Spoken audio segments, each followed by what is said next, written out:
Di era serba online seperti sekarang, hampir semua orang berlomba-lomba membangun website, baik untuk bisnis, edukasi, maupun sekadar menyalurkan hobi dan berbagi cerita. Keberadaan website kini menjadi salah satu kunci utama untuk memperluas jangkauan dan membangun reputasi, baik secara personal maupun profesional. Agar website kita mudah ditemukan di tengah lautan informasi di internet, kita perlu melakukan optimasi yang dikenal dengan istilah SEO atau Search Engine Optimization. SEO adalah serangkaian strategi yang bertujuan agar website kita muncul di posisi teratas hasil pencarian Google atau mesin pencari lainnya. Salah satu teknik dasar yang sering digunakan adalah pemilihan dan penggunaan kata kunci atau keyword yang relevan. Kata kunci ini berfungsi sebagai jembatan antara apa yang dicari pengguna dan konten yang kita tawarkan. Namun dalam praktiknya ada beberapa teknik SEO yang sudah tidak relevan dan bahkan bisa merugikan. Salah satunya adalah praktik curang yang disebut keyword stuffing. Mungkin dulu teknik ini sempat populer, tapi sekarang sudah dianggap usang dan berbahaya. Keyword stuffing adalah memasukkan kata kunci secara berlebihan dan tidak alami dalam konten website, sehingga kalimat menjadi aneh dan sulit dipahami. Tujuannya hanya satu, yaitu memanipulasi algoritma mesin pencari agar website muncul di halaman pertama hasil pencarian. Namun, cara ini sudah tidak efektif lagi. Praktik ini sangat tidak dianjurkan. Mesin pencari kini semakin pintar dan bisa mendeteksi konten yang tidak alami. Mengapa? Karena keyword stuffing bisa merugikan website dalam jangka panjang. Website bisa terkena penalti, ranking turun drastis, bahkan bisa hilang dari hasil pencarian. Pernahkah Anda merasa sebuah artikel terasa aneh saat dibaca, seolah-olah ada kata yang diulang-ulang tanpa alasan jelas? Nah, itulah salah satu tanda dari keyword stuffing. Bagaimana cara mengenali keyword stuffing? Sebenarnya mudah, asalkan Anda tahu ciri-cirinya. Keyword stuffing adalah praktik memasukkan kata kunci secara berlebihan ke dalam sebuah konten, baik itu artikel, judul, maupun bagian lain dari website.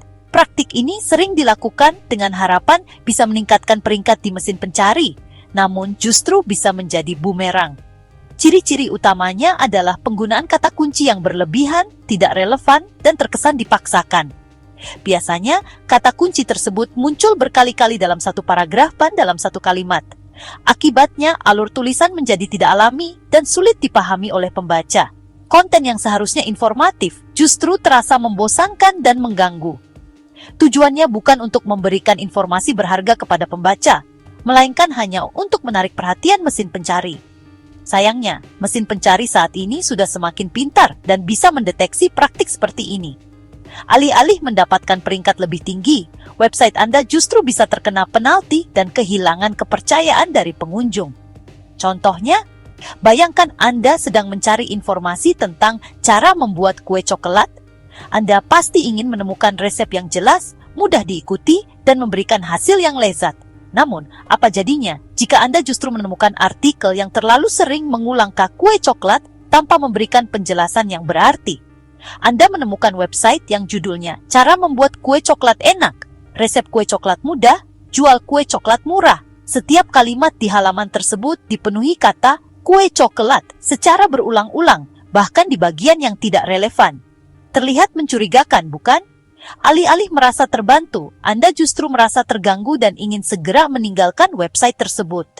Contoh lain adalah ketika Anda membaca artikel tentang tips liburan ke Bali. Anda berharap mendapatkan informasi menarik tentang destinasi wisata, rekomendasi hotel, atau tips perjalanan.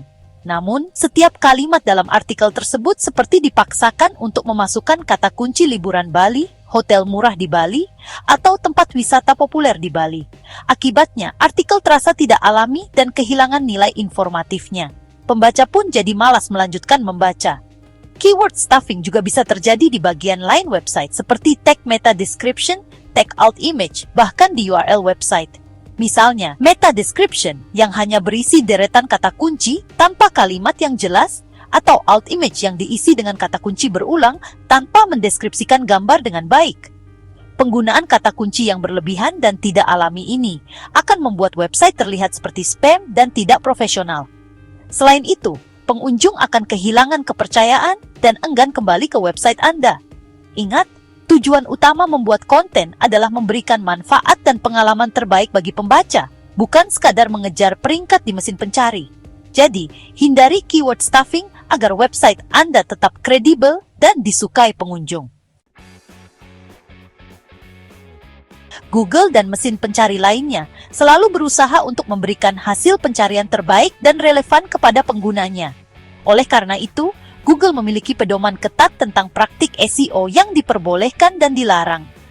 Keyword stuffing termasuk dalam kategori black hat SEO, yaitu taktik manipulatif yang dilarang oleh Google. Google menganggap keyword stuffing sebagai upaya untuk menipu algoritma dan merugikan pengguna. Google memiliki tim khusus yang bertugas untuk mendeteksi website yang melakukan keyword stuffing. Jika tertangkap basah, website Anda bisa dikenai penalti. Kepercayaan adalah hal yang sangat berharga di dunia maya. Website yang terpercaya akan lebih mudah mendapatkan pengunjung dan pelanggan. Sebaliknya, website yang dicurigai melakukan praktik curang seperti keyword stuffing akan sulit mendapatkan kepercayaan dari pengguna. Bayangkan jika website Anda terkenal sebagai website yang gemar melakukan keyword stuffing.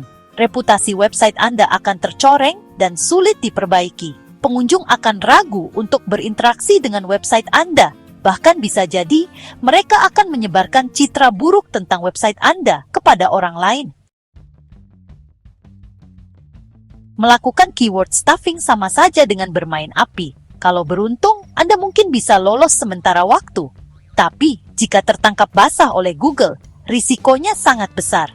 Penalti yang diberikan Google itu beragam, mulai dari penurunan peringkat di halaman hasil pencarian, penurunan trafik website, hingga yang paling parah adalah deindeksasi. Deindeksasi artinya website Anda dihapus dari indeks Google, sehingga tidak akan lagi muncul di halaman hasil pencarian. Ini sama saja dengan menghilangkan website Anda dari dunia maya. Lalu, bagaimana cara menggunakan kata kunci dengan bijak? Mudah saja. Fokuslah pada kualitas dan relevansi konten. Pastikan kata kunci yang Anda gunakan relevan dengan topik yang dibahas dan tersebar secara alami di dalam konten. Jangan memaksakan memasukkan kata kunci jika dirasa tidak pas dan malah mengganggu alur pembaca. Gunakan juga alat bantu seperti Google Keyword Planner untuk menemukan kata kunci yang relevan dengan target pembaca Anda.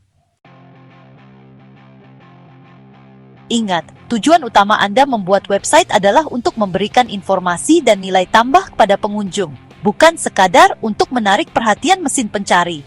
Tulislah konten yang informatif, menarik, dan mudah dipahami oleh manusia. Gunakan bahasa yang alami dan hindari penggunaan kata kunci yang berlebihan. Dengan berfokus pada kebutuhan pembaca, Anda akan secara otomatis meningkatkan kualitas SEO website Anda. Website yang memiliki konten berkualitas akan lebih mudah ditemukan, dibagikan, dan direkomendasikan oleh pengguna lain. Menghindari keyword stuffing bukan hanya tentang mematuhi aturan Google, tetapi juga tentang menjaga kualitas dan reputasi website Anda di mata pengunjung. Website yang teroptimasi dengan baik akan memberikan banyak manfaat, seperti meningkatkan trafik website, meningkatkan brand awareness, dan meningkatkan penjualan. Oleh karena itu, hindarilah praktik keyword stuffing dan fokuslah untuk menciptakan konten yang berkualitas, relevan, dan bermanfaat bagi pembaca. Semoga bermanfaat